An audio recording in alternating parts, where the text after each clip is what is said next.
avant que les ordinateurs ne puissent rendre des explosions ou que des cascadeurs meurent sur des bâtiments à pixels parfaits. Les cinéastes ont littéralement risqué des vies pour des prises qui faisaient croire au public ce qu'ils voyaient. Les scènes à venir n'ont pas été tournées avec des écrans verts, ni capture de mouvement, ni magie numérique.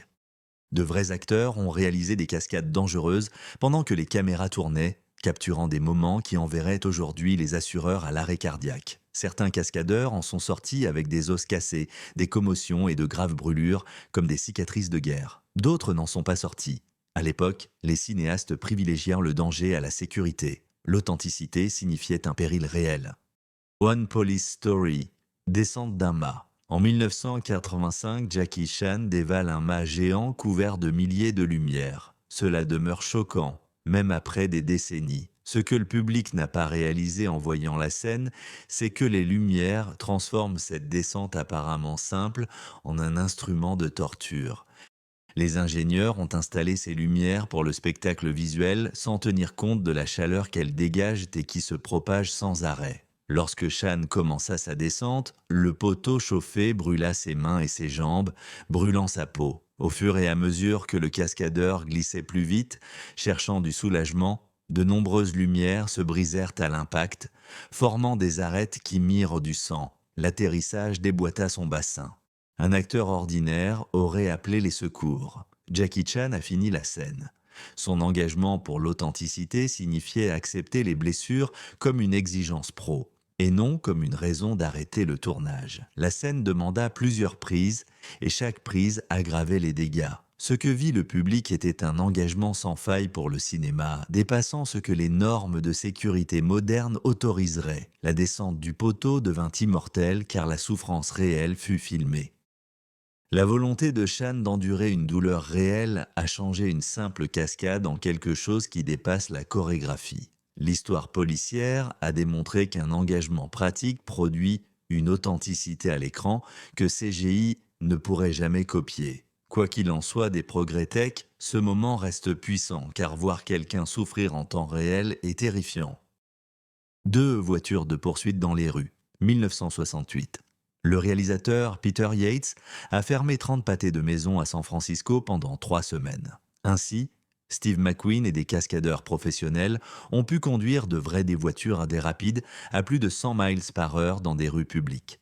McQueen ne s'intéressait pas à la projection arrière ni au plateau de tournage. Il exigea des prises absolument authentiques où le public verrait de vrais véhicules affronter des terrains réels. La Mustang et la Dodge Charger traversèrent les collines de San Francisco, s'envolant à plusieurs reprises, tout en atteignant des vitesses dangereuses. McQueen a surtout conduit lui-même, mais Bud Dickens et Carrie Lofton ont pris en charge les cascades les plus périlleuses. McQueen a franchi un virage au tournage, dérapant hors du contrôle et reprenant le contrôle. L'équipe a gardé les images. L'erreur paraissait choquante. Plus tard, une enquête dit que McQueen ne pouvait pas maîtriser la Charger. L'accélération força Ekins à prendre les zones risquées.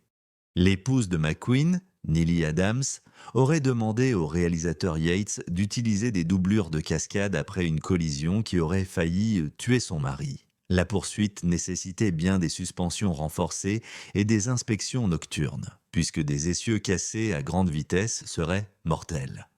Un vrai support de caméra a filmé des images depuis l'intérieur de la Mustang, forçant les photographes à risquer leur vie pour filmer le chaos. The Chase a changé le cinéma d'action en prouvant que le public voulait un danger authentique capturé sur le terrain plutôt que des alternatives sûres. Techniquement, ce qui rend Bullet choquant, c'est comprendre que Steve McQueen s'est vraiment mis en danger pour divertir le public.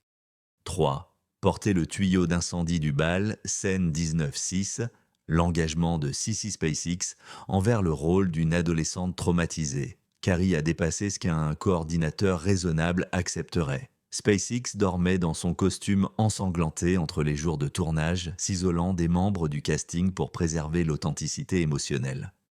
Plus surprenant encore, elle a insisté pour être enterrée vivante pendant le tournage afin de pouvoir pousser sa main à travers la terre qui sortait du sol. Ce qui a le plus choqué le public, c'était la catastrophe du bal final, où une lance à incendie visait la foule au milieu du chaos du gymnase en flammes. Les opérateurs de la lance à incendie avaient préalablement testé l'intensité du jet.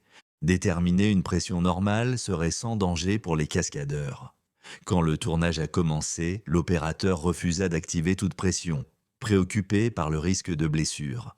Un cascadeur remplaça l'opérateur prudent en activant le jet à fond, pensant que l'image serait impressionnante à l'écran. L'intensité inattendue a frappé directement l'actrice PJ Souls à l'oreille, avec une force dévastatrice. Son oreille a absorbé une pression considérable provoquant une blessure grave qui n'a pas été documentée. Officiellement, la scène s'est avérée si viscérale parce que la décharge d'eau était réellement incontrôlée et dangereusement puissante. Le réalisateur Brian De Palmer a conservé les images malgré le fait de comprendre que l'interprète avait subi un vrai préjudice. L'ambiguïté entre effets spéciaux, manipulation et traumatisme physique réel contribue de manière significative à la puissance durable de la scène.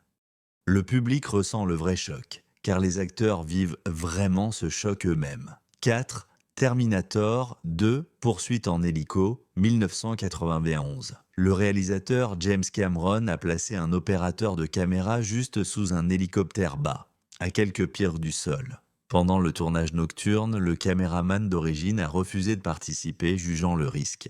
Absolument inacceptable. Cameron est intervenu personnellement en tant que directeur de la photographie, tenant l'équipement de caméra tout en s'accroupissant directement sous les pales du rotor. Le rotor tournant au-dessus, une seule erreur de calcul ou une défaillance mécanique aurait entraîné une mort instantanée. L'hélicoptère est descendu à seulement quelques pieds au-dessus du sol, passant directement sous des ponts autoroutiers tout en exécutant des manœuvres dangereuses. 10 000 de câbles électriques ont été posés le long de l'autoroute Terminal Island à Los Angeles pour éclairer la séquence. La cascade n'exigeait que 3 prises pour filmer les images. Chaque prise comportait un risque réel de collision entre l'hélicoptère et le viaduc. Les pilotes ont montré une compétence exceptionnelle restant à une altitude proche d'un impact mortel potentiel. Ce qui rend réellement la scène terrifiante, ce n'est pas la menace fictive affichée à l'écran, mais la compréhension que des vies humaines réelles étaient suspendues entre le succès et la mort instantanée. La volonté de Cameron de risquer lui-même sa vie plutôt que de déléguer le danger à son personnel subalterne établissait l'intensité du tournage. Chaque image ne saisit pas l'illusion hollywoodienne, mais un vrai danger mortel réel, documenté en temps réel. 5. Éboulement d'un ascenseur lors d'un tremblement de terre. En 1974, le spectacle catastrophe de Mark Robson nécessitait la construction d'un décor d'ascenseur élaboré, suspendu à plusieurs pieds au-dessus de la scène 4. 13 cascadeurs étaient positionnés à l'intérieur lorsque les systèmes mécaniques ont amorcé une descente contrôlée, simulant une défaillance catastrophique. La cage d'ascenseur a été conçue pour chuter brusquement, donnant une sensation de chute libre, tout en restant suspendue au-dessus du sol. Théoriquement, pendant le tournage, la séquence a été répétée plusieurs fois sur des jours distincts. Chaque tentative a causé des blessures aux cascadeurs. Les pompes entraînées par l'eau alimentèrent la descente, mais se détraquèrent périodiquement, provoquant des accélérations imprévisibles. Les cascadeurs furent pris d'une peur réelle lorsque le plateau tomba plus vite que prévu. Un cascadeur souffrit d'une commotion, d'autres furent blessés gravement par les chocs. Le système mécanique censé assurer une chute libre sûre s'avéra peu fiable. Après 3 essais infructueux impliquant des blessures, les producteurs ont abandonné toute tentative de capturer l'effet pratiquement.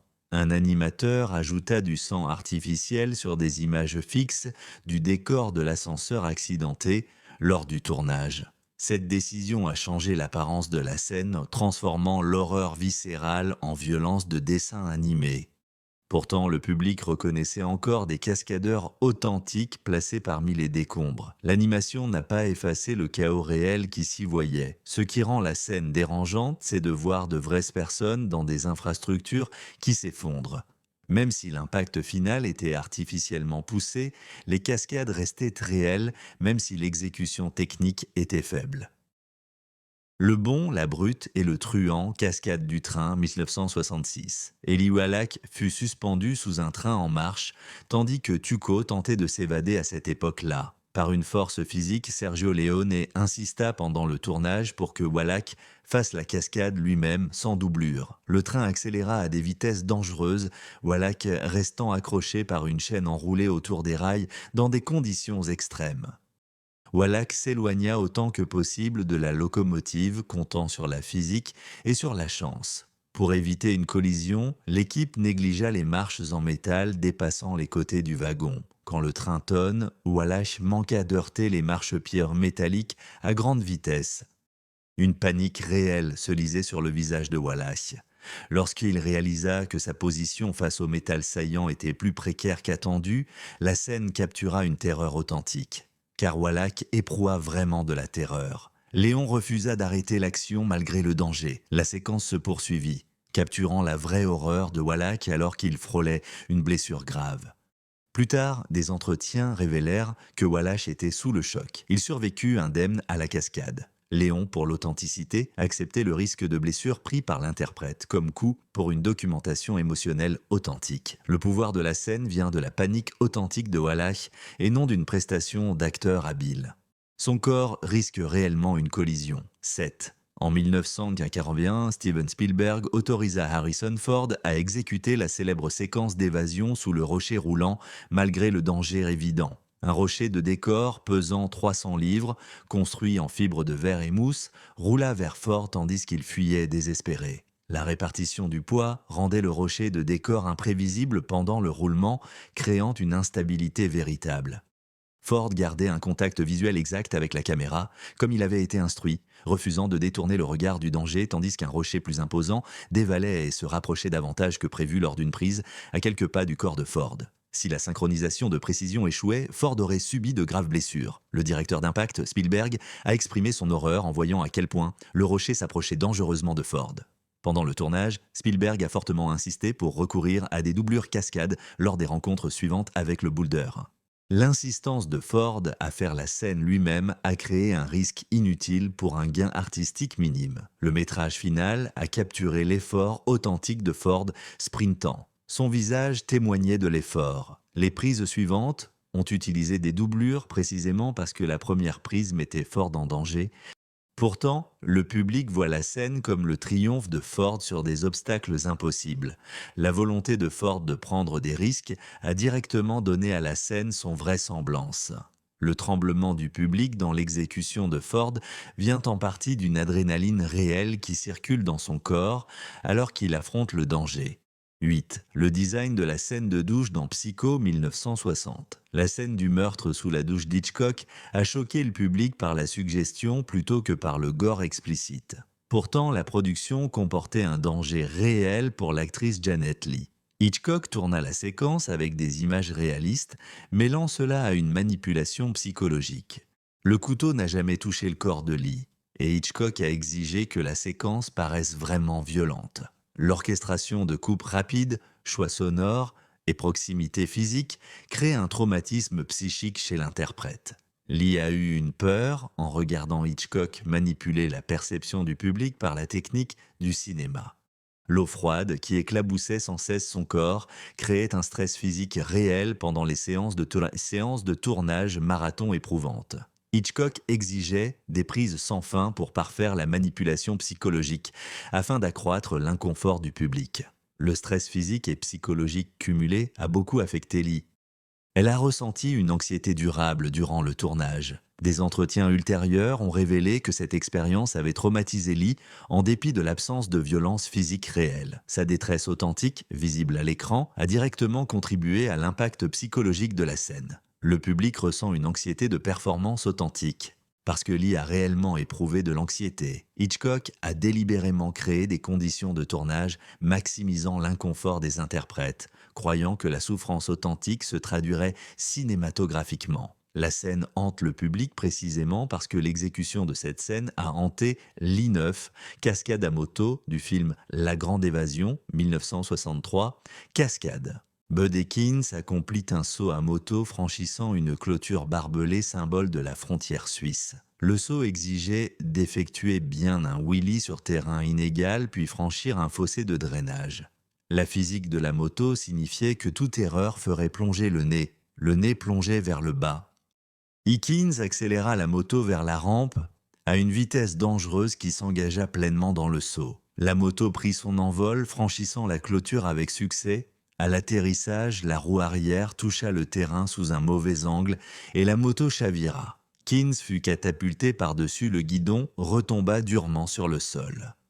L'impact l'avait gravement blessé malgré ses efforts pour se protéger. Pendant la chute, des images montraient Ekins dévalant le terrain. Alors que la moto s'est écrasée non loin, le réalisateur John Sturges a conservé les images dans le montage final. Bien que l'on ait capturé une blessure authentique, le pouvoir de la scène réside dans son authenticité. Le public voyant une défaillance de moto et une blessure humaine perçue comme authentique.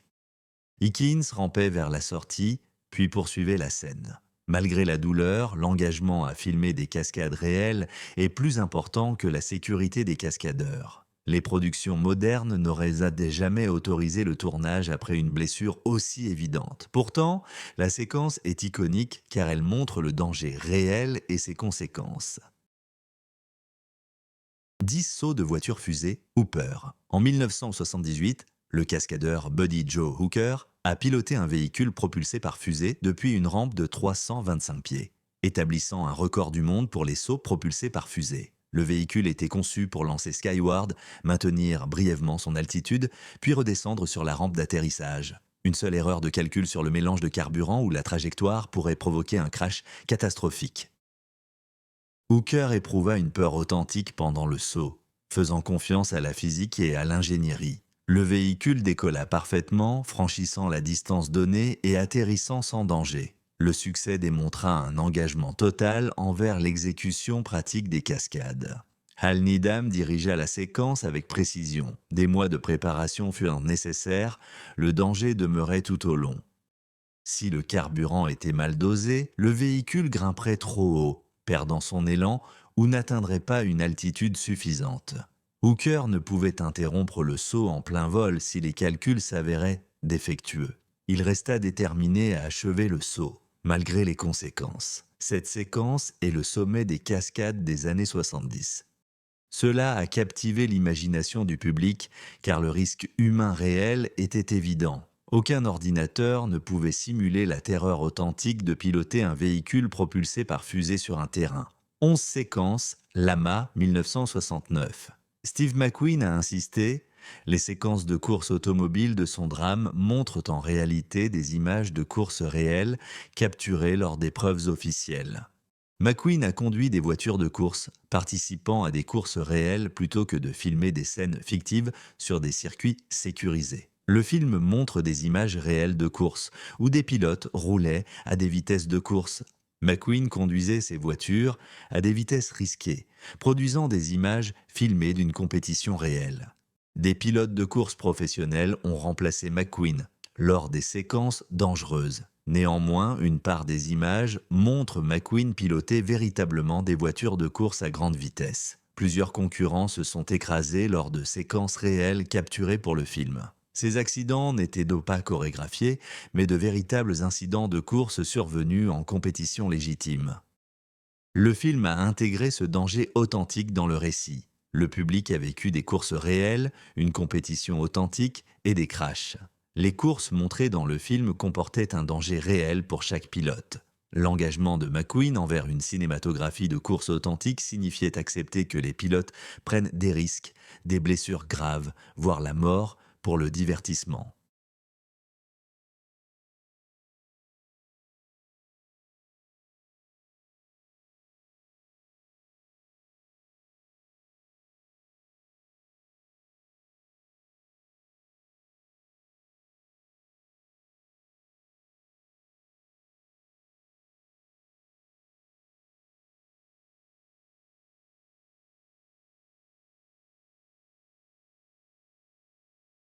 Des acteurs mènent des combats sur un terrain authentique, exposant des dangers réels. Des cascadeurs projetés sur de vrais décors de saloon, avec mobilier réel pouvant blesser en chute. Léona soutenait cela. Des lieux authentiques et cascades réelles donnent une cinématographie supérieure à celle des environnements contrôlés. Des séquences western obligent les cascadeurs à faire des chutes risquées sur terrain réel et obstacles. Les cascadeurs ont subi des blessures en chutant sur terrain authentique. Léon a conservé des images des blessures pour les intégrer aux scènes finales. Le paysage du western est devenu risqué car Léon a refusé de compromettre l'authenticité pour la sécurité des cascadeurs. Des chevaux galopèrent sur un terrain réel où des trous cachés pourraient causer des chutes catastrophiques. Les cavaliers acceptèrent le risque. Pensant que l'authenticité de l'Ouest exigeait un danger réel, l'approche du Léon privilégiait des images frontalières authentiques plutôt que la protection des acteurs. Le film terminé a capturé le vrai danger de l'Ouest sans sanitisation hollywoodienne. Le public observait des images occidentales riches d'expériences, fondées sur un danger authentique. Chaque cascade, réalisée sur un terrain véritable, entraînait des conséquences imprévisibles pour les cascadeurs qui tombaient. 13e, effondrement d'un escalier lors d'un tremblement de terre. En 1974, les concepteurs de production ont construit des intérieurs de bâtiments à l'échelle réelle, entièrement effondrés, où les cascadeurs tombaient délibérément à travers des structures simulant les conséquences d'un séisme. Plusieurs cascadeurs se sont élancés vers le bas à travers des escaliers cassés conçus pour s'effondrer partiellement pendant le tournage. Des effets de feu et de fumée ont été ajoutés pour accroître le danger réel. Menacer les cascadeurs de brûlure, des cascadeurs sont tombés sur des débris authentiques contenant des arêtes saillantes. La séquence a montré plusieurs cascadeurs blessés tombant sur des débris authentiques. Un acteur a subi de graves lacérations, un autre a des côtes cassées. Le réalisateur Mark Robson fit tourner la caméra sans arrêt. Malgré les blessures visibles des acteurs après tournage, des effets spéciaux ont été utilisés. En mêlant des cascades réelles et des matte painting, on renforce la destruction. La scène de l'escalier qui s'effondre demeure puissante car les cascadeurs tombent sur des débris dangereux. Plus tard, l'examen médical révéla des blessures documentées subies lors du tournage malgré les précautions. Les séquences d'effondrement pratiques se révélèrent intrinsèquement dangereuses. La séquence finale alterne des cascades authentiques avec des améliorations artistiques, créant des séquences d'effets pratiques hybrides. Ce qui rend finalement la scène authentique, c'est la performance humaine véritable au cœur d'une destruction conçue.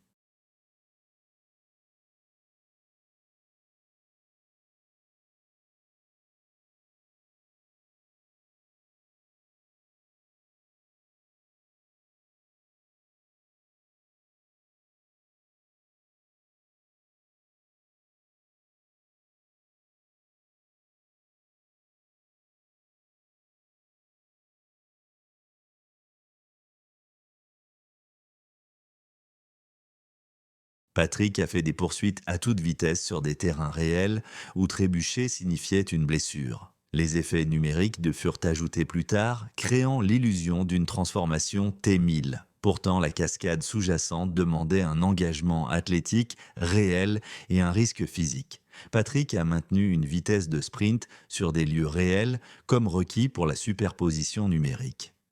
Si Patrick trébuchait lors d'une course à grande vitesse, cela entraînerait une blessure. La technologie numérique ne pourrait pas le protéger de la chute.